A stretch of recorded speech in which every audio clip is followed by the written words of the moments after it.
بسم الله الرحمن الرحيم شهر رمضان الذي أنزل فيه القرآن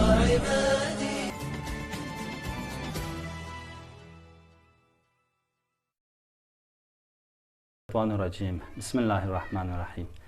آپ تمام سامعین کو اسلامی کلاس میں خوش آمدید پیش کرتے ہیں۔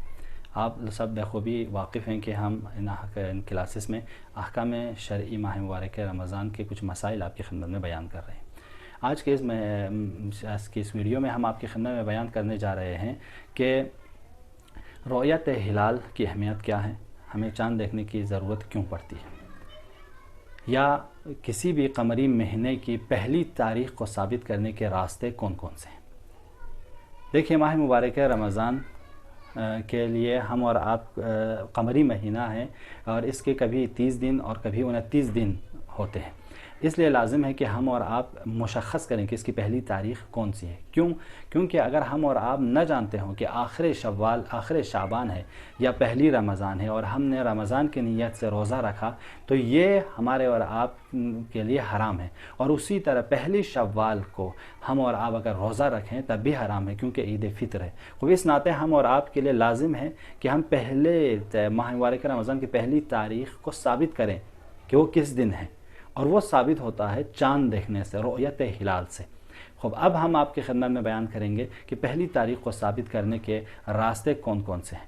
علماء فرماتے ہیں کہ پہلے تاریخ کو ثابت کرنے کے راستوں میں سے ایک راستہ یہ ہے کہ خود انسان چاند کو دیکھیں۔ پہلا راستہ یہ ہے کہ آپ جائیں اور چاند دیکھیں۔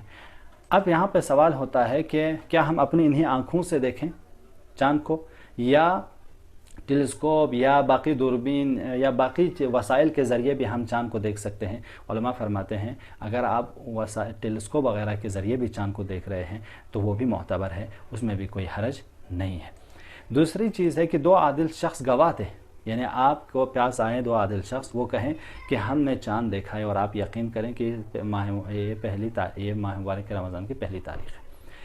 تیسری شرط یہ ہے کہ حاکم شرع کے حکم دیں کہ مہینے کی پہلی تاریخ یہ ہے، اور چوتھی چیز یہ ہے کہ پچھلے مہینے کے 30 دن مکمل ہو چکے ہوں۔ یعنی ہم اور آپ کے لیے یہ ایک چیز مجھے ہے کہ ماہ شعبان کی اگر 30 دن مکمل ہو چکے ہوں تو ہمارے لیے پہلی ماہ مبارک رمضان ثابت ہوگی۔ اور آخری چیز ہے کہ ہر وہ طریقہ جو یقین کا سبب بنے، جسے کہیں لوگ چاند نظر آنے کے بارے میں کہیں، تب بھی ہم اور آپ کو اگر یقین ہو جائے تو اس کے ذریعے ہم کیا کر سکتے ہیں کہ مہینے کی پہلی تاریخ کو مشخص کر سکتے ہیں۔ لہٰذا یہ 5 راستے ہیں جس کے ذریعے ہم اور آپ ثابت کرتے ہیں کہ یہ مہینے کی پہلی تاریخ ہے۔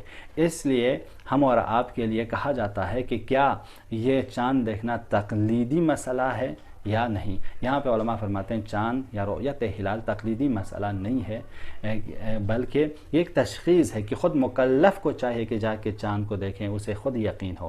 لہٰذا اگر وہ اس میں تقلید کریں تب بھی تقلید کا مطلب یہاں پہ یہ ہے کہ اسے یقین ہو جائے کہ ہمارے مجتہد نے دیکھا ہے، تب وہ عمل کرے۔ اگر اسے شک ہو جائے کہ مجتہد نے دیکھا ہے یا نہیں تو وہ اپنے یقین پر عمل کرے اور روزہ رکھیں۔ اس ناطے ہم اور آپ کے اوپر فرض ہے کہ ان چیزوں پر توجہ کریں۔ اور ایک چیز ہے کہ بھئی ہمارے یہاں ریڈیو، ٹیلی ویژن اور باقی سائٹ پر خبریں نشر کی جاتی ہیں کہ ہم نے چاند دیکھا ہے، کیا اس پر اعتماد کیا جا سکتا ہے یا نہیں؟